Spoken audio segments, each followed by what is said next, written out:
Good morning, everybody.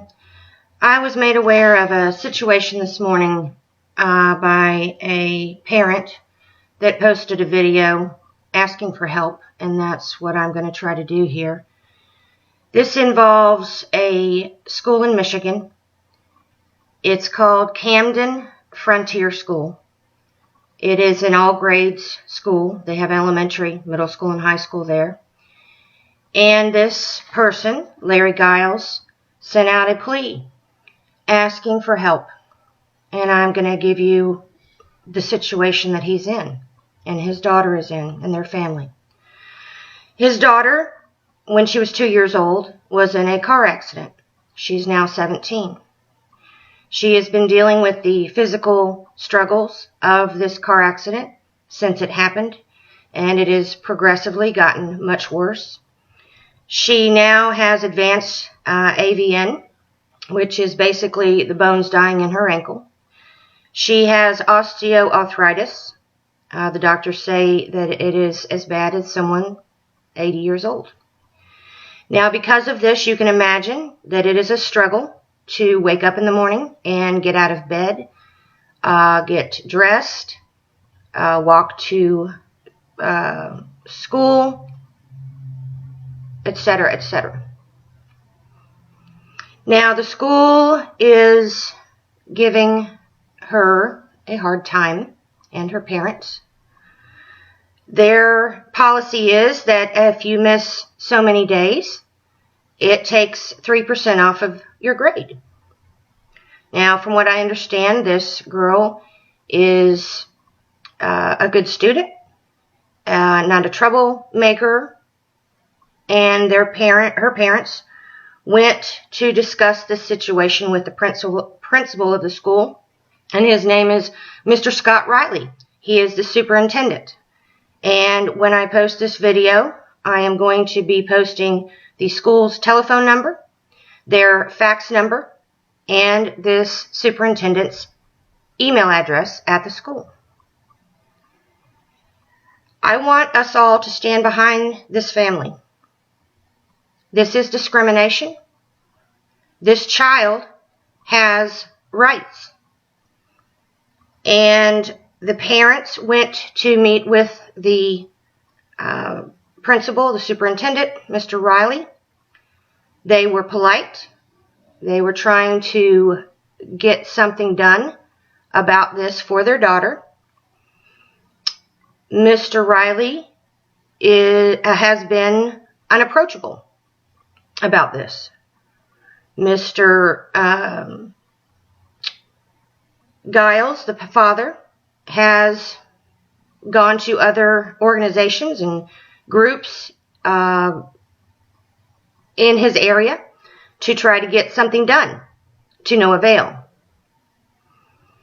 Now, there is a Section 504 form that schools use so that special consideration can be given to a student who has physical or mental disabilities that get in the way or hinder them to either study or be in class or whatever the case is.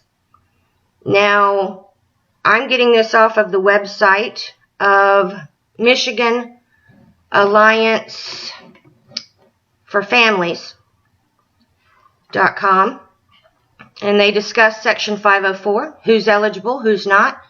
When I go over to the eligibility categories, there's a half a dozen or more.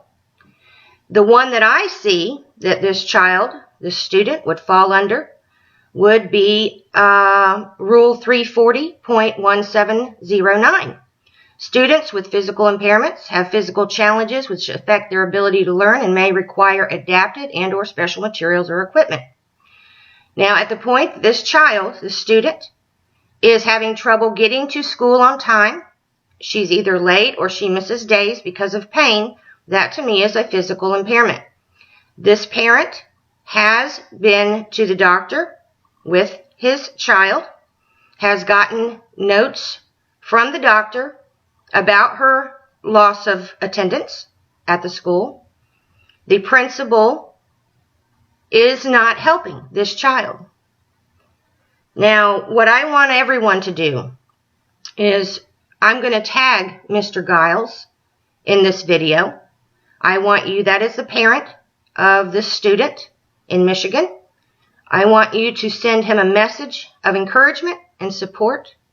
I also want you, if you live in that area, especially if you live in that area, to contact this school, whether it be by phone, fax, email, or a personal visit. I want you all to understand and remember, these are our employees, not vice versa. This principal is completely out of line. When Mr. Giles, the parent, took the Form 504 to the school to be turned in, the principal stepped out of his office and told Mr. Giles that he will not be allowed to turn that form in. Okay? He does not have that right. Whether he likes this parent or not, for whatever reason, he's got an axe to grind with this particular family. He does not have that right to deny this form from being turned in. Now, Mr. Giles has emailed the form to the principal, so he does have proof that it was received by this principal and was sent by the parent. This school has 10 days to respond to this request. If they do not, then we will go from there. I will be following this story very closely, and if need be, I will, as will my husband, travel to Michigan, and we will stand shoulder to shoulder with Mr. Giles as he confronts this school. Apparently, the school board is also denying it, as from what I understand from Mr. Giles. He spoke with the school board member, and apparently they were friends, this school board member and this superintendent, and they went to school together back in the day. So after speaking with each other, the school board member decided that, this child, and quote from the parent, quote, this gentleman said, I spoke to the principal and he said that your daughter is missing school because she has other things she wants to do. Now, I encourage everyone to stand behind this family and send messages to the school board, anybody that they can message.